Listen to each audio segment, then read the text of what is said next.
Nós vamos refletir um pouco hoje, logo mais vamos começar esse período da Quaresma e uma grande graça da Quaresma na igreja aqui no Brasil é a campanha da fraternidade. Já em 1979, 1986, nós tivemos campanhas que nos chamaram a repensar a nossa relação com a natureza, com a ecologia, com a casa comum, com essa questão da terra no Brasil, nos convidando à conversão, à solidariedade, à ação concreta para a gente preservar o meio ambiente, porque senão nós vamos nos vendo imersos numa crise climática como estamos enfrentando atualmente. É preciso promover a justiça social, um movimento profético que ainda hoje vai ecoando na nossa história. Vamos pensar nessa responsabilidade ecológica e fraterna. Para contar um pouco mais sobre essa história, nós estamos recebendo Matias Grenzer, pós-doutor em teologia. Seja muito bem-vindo, um bom dia para você.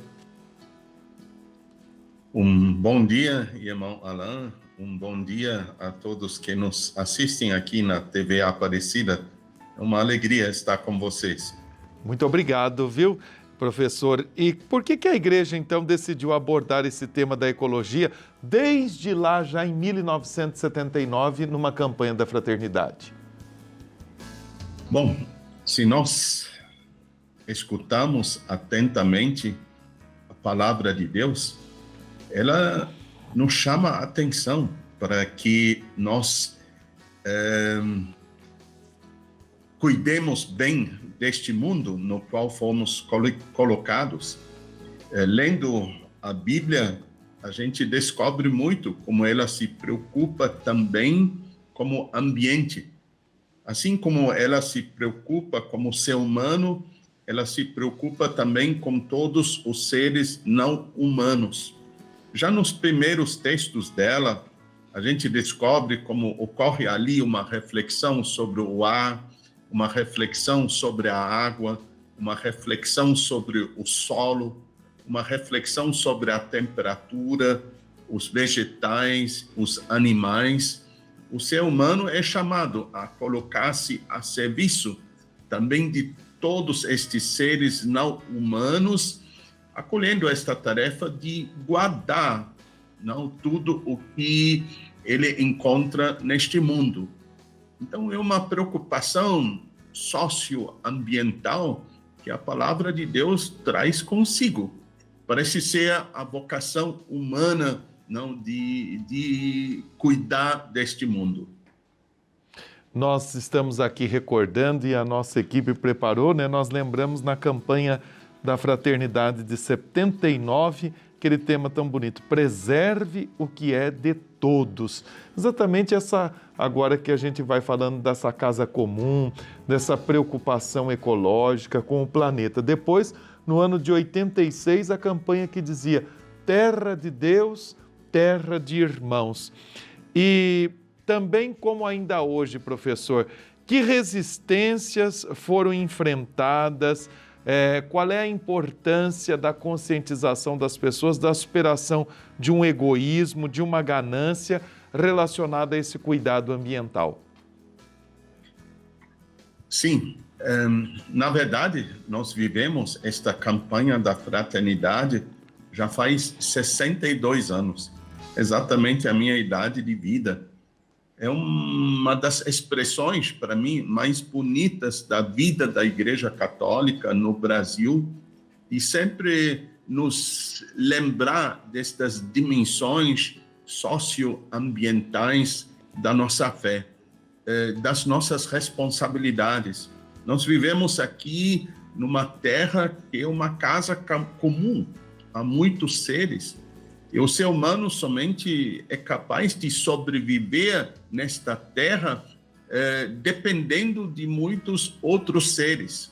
Sem ar para respirar, sem água para beber, sem um solo que produz alimentos, etc., etc., nós dependemos dos vegetais, pensando, por exemplo, nos nossos alimentos, nos cereais, a nossa convivência com os animais.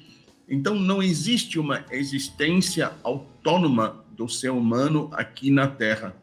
Somente é possível sobreviver convivendo com todos os outros seres de uma forma equilibrada, sustentável. Então, que o homem não se iluda que pudesse, assim, dar conta de tudo por força própria. Mas nós fomos chamados para uma vida em comum, não? Convivendo com tantos outros seres, não, além dos seres humanos, com todos os seres não humanos. E assim nos cabe esta tarefa, então, de estarmos a serviço dessas convivências e guardando o que nos foi confiado. Professor, e como é que a campanha da fraternidade ela pode mobilizar a todos nós cristãos, pessoas que vivemos esse Evangelho de Jesus, essa proposta de vida, diante desses temas sociais tão urgentes em cada época? Olha, existem interessantes materiais que sempre são disponibilizados. Creio eu, a base de tudo é o texto base que a Conferência Nacional dos Bispos Brasileiros nos oferece a cada ano. É um texto muito bem elaborado e algo em torno de 100 páginas, com uma metodologia bem pensada. Assim, na primeira parte, um olhar para a realidade, para enxergarmos bem a nossa vida. Depois, uma segunda parte que insiste no discernimento. E aqui eu gosto de chamar muita atenção também para o diálogo com a palavra de Deus.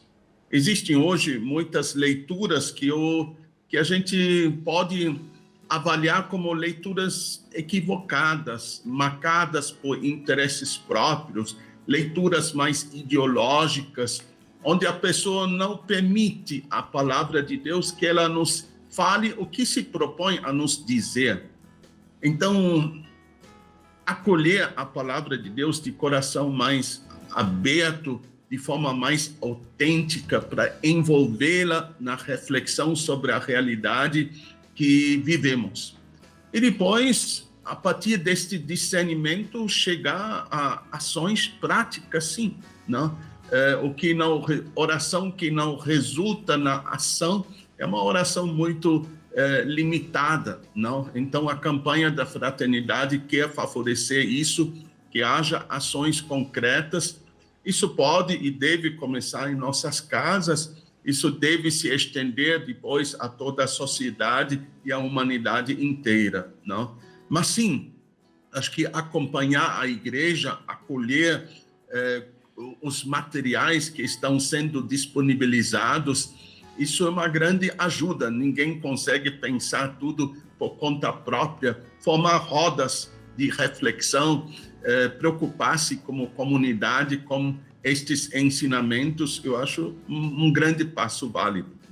É muito bem lembrado, professor, e muito bem citado por você também, o texto base da campanha da fraternidade, todo o manual, né? E mais uma vez, esse ano a campanha da fraternidade, que é bem esse gesto concreto de amor fraterno, de amor social, de comprometimento. Esse ano a campanha vai nos falar dessa necessidade de uma conversão ecológica e de forma integral. Que mensagem final você deixaria para nós aí? Como é que a Quaresma vai nos inspirar nessa atitude ecológica?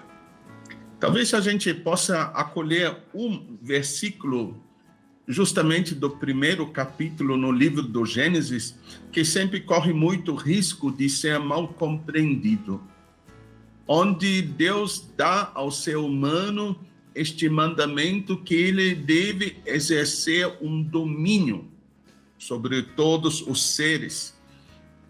Isso muitas vezes é mal compreendido. Primeiramente, a gente precisa se lembrar de quem dá este mandamento ao ser humano. Então, é o próprio Senhor Deus que diz ao ser humano: dominai. Mas daí a gente pode se perguntar logo, mas como é o domínio do próprio Senhor Deus? É um domínio que insiste no cuidado. é o domínio do bom pastor. Então, nós, sendo feitos à imagem e semelhança deste Deus, nós devemos, então, exercer um domínio semelhante ao domínio que prevalece em Deus, que jamais é um domínio destrutivo, jamais é um domínio que explora o outro, mas é um domínio que insiste no cuidado, no bem-estar. Então, isso é muito importante, ler tudo dentro de seu contexto e assim compreender bem melhor as coisas. Então, dominar sim, mas dominar para estando a serviço e guardando tudo o que existe.